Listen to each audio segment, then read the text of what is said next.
Whatever your job is, if you have any responsibility of being able to sell a cigar to selling a Ferrari. My name is Kyle Willis, and this is Marketing from the Roosevelt Room. Okay, let's get going. We got another episode of Marketing from the Roosevelt Room. I am your host, Kyle Willis. Excited to be with you guys today, wherever you're joining us from. If you're on the road, if you're listening in your car, if you're listening on your phone, sitting at home, whatever it is, I hope you're having a great day. If you checked out our first episode, what we have going here is a podcast on marketing coming from the Roosevelt Room in Seattle, Washington.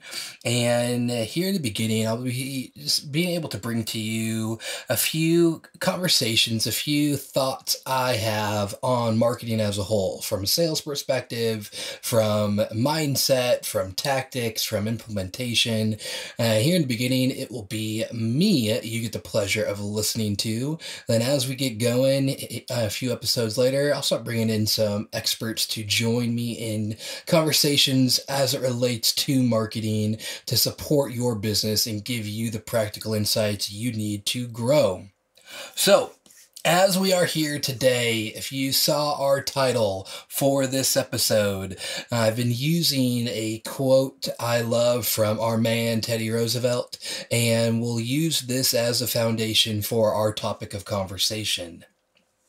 In 1906, Teddy Roosevelt was asked by Lieutenant Douglas MacArthur what attributed to his popularity.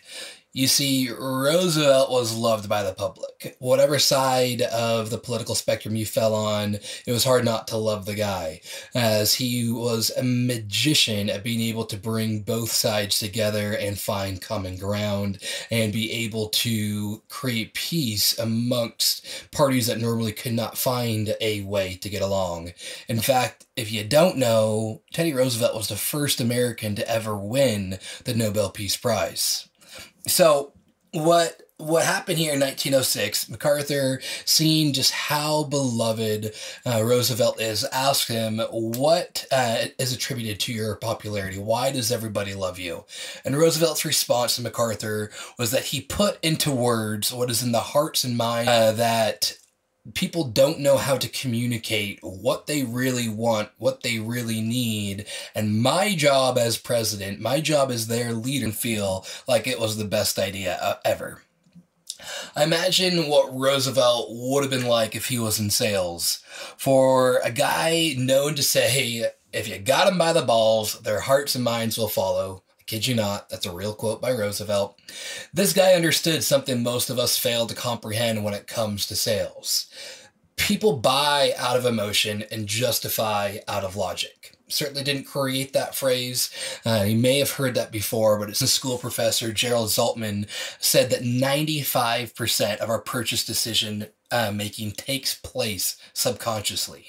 So the reality is we make these decisions quite quickly in our head, but then justify our decisions to validate whatever emotion went in. Singapore has one of the highest density populations on Earth, and its government doesn't like cars very much. So what the government does is charge an US or England or Canada.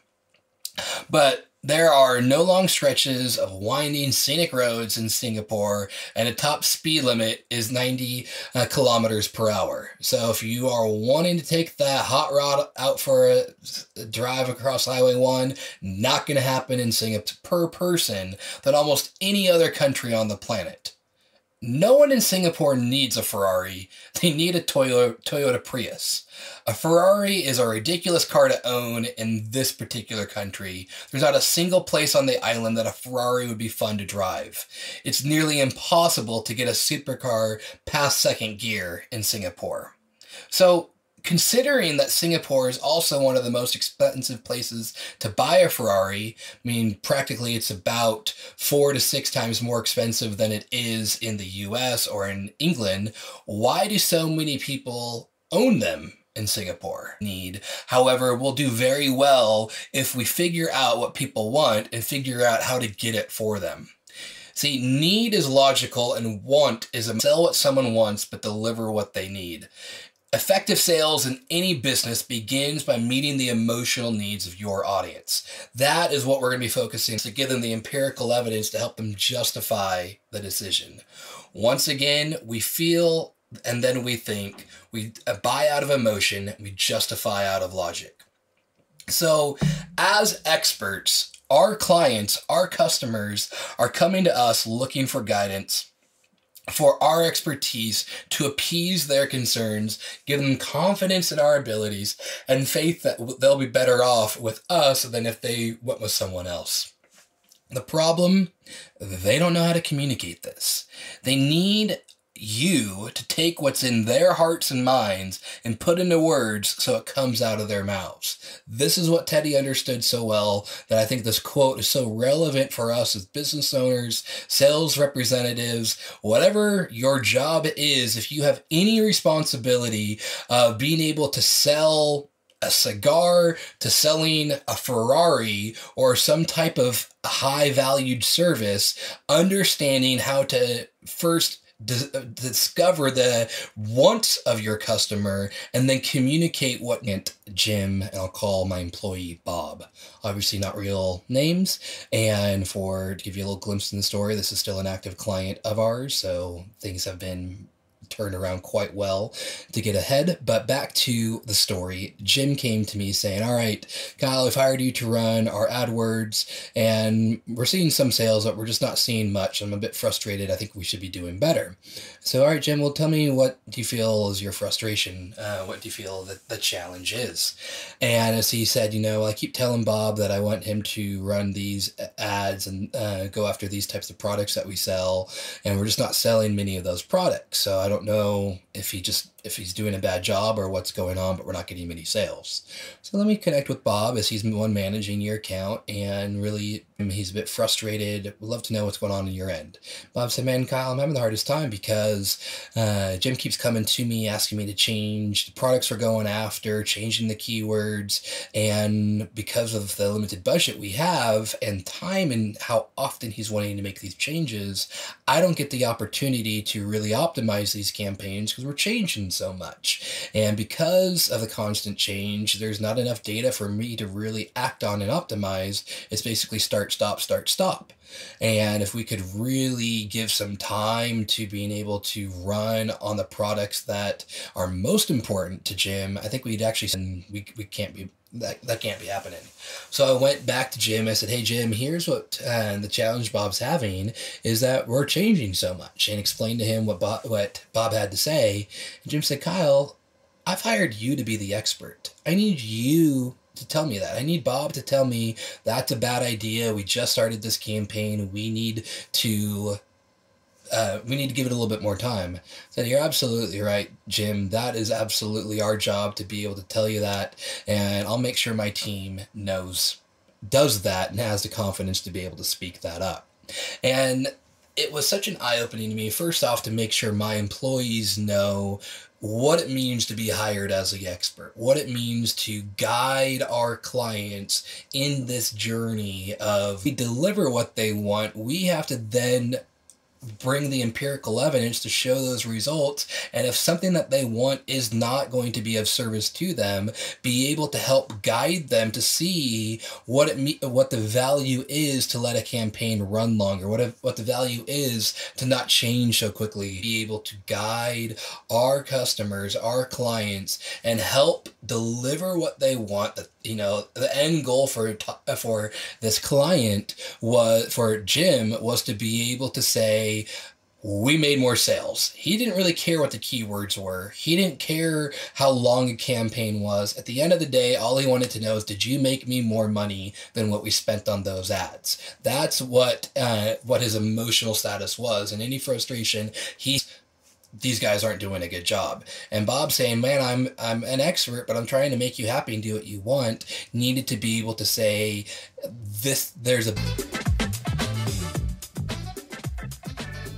Steve Jobs is famous for saying, people don't know what they want until you show it to them. if to be able to give them what they wanted practically, emotionally, songs at any time I want, in a way they didn't know how they really wanted it in a modern device like the iPod that could not be dependent upon tapes or physical CDs. So in that same way of being able to understand the root, the foundation of what your customers really want, is that they don't want just a product. They don't want just a service. They want the end goal, the end result. Yes, it may be sales. Yes, it may be brand awareness, but all of that is tied back to understanding what are they truly after? What is it that is going to give them that emotional state of satisfaction?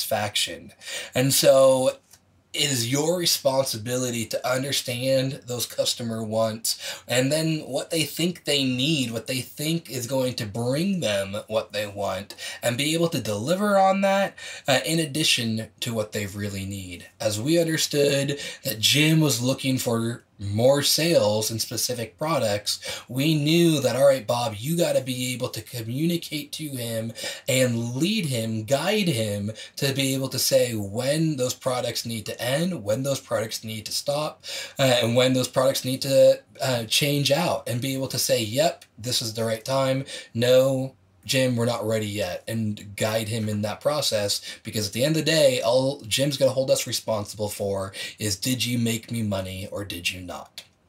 So let's bring this all together. If people buy emotionally and justify logically, what does it mean to put into words what is in their hearts and minds, but not in their mouths? Let's apply this to a practical sales situation. Let's say that you're talking to a prospective client and find out they are not getting good service from their current service provider. But you discover that because they chose that service provider, they don't want to admit that they're getting poor service. I can't tell you how many times I've talked to a prospective client who've literally convinced themselves into believing that what they're getting in a monthly retainer, what they paid a web designer for, it is worth it because of some load of excuses the service provider gave the client or the client is telling themselves. Now, back to our story, if that salesperson comes along and tries to show the prospective client that their current service provider is not serving them well, the prospect experiences something called cognitive dissonance. Cognitive dissonance is when you values and actions. So they must separate themselves from that dissonance. Pick one of those options and stay with it. Stop going back and forth between those two contradictory beliefs. So in the prospect's brain, they work hard to reduce that dissonance by justifying the decision they made. It's gonna get better. I'll see more sales next month. What a good blog article they wrote. They got me new fans on Facebook. Whatever they tell themselves to feel like they got something to show for what they invested. Now, as a prospect tries to justify logically their past decision in hiring that poor service provider, they make the new salesperson out to be the bad guy. The salesperson is the source of that cognitive dissonance, so there's a negative association with that salesperson. This negative association is now a negative emotion not to buy from you. So what does that mean then? Should we not say to a prospective client, you're getting poor service, you should fire that person immediately? Do you know how much you're getting ripped off? The expert. If you go that route, you are not putting into words what's in their hearts and minds. You're just helping them be even more frustrated and not give them the remedy out. So the way to avoid that feeling, the way to avoid that negative association, that negative emotion, again, because they're first going to buy off that emotion and then justify logically, the way to avoid it is to ask the prospect, what do you like about your current situation?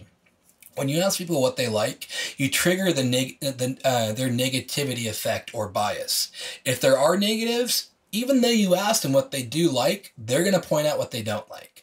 They're going to be able to mention maybe a few positives, but quickly shift to those negatives. And if they don't have negatives, they won't go there, and you'll be able to disqualify quickly. You'll be able to say, all right, these are the things you like. Sweet. These are the things you need more of. Are you getting enough of those? Let's talk through that. If they're mainly focusing on the negative because they're the ones bringing it up, not you, you've allowed them to create the reality of, I got a problem and I need to fix this.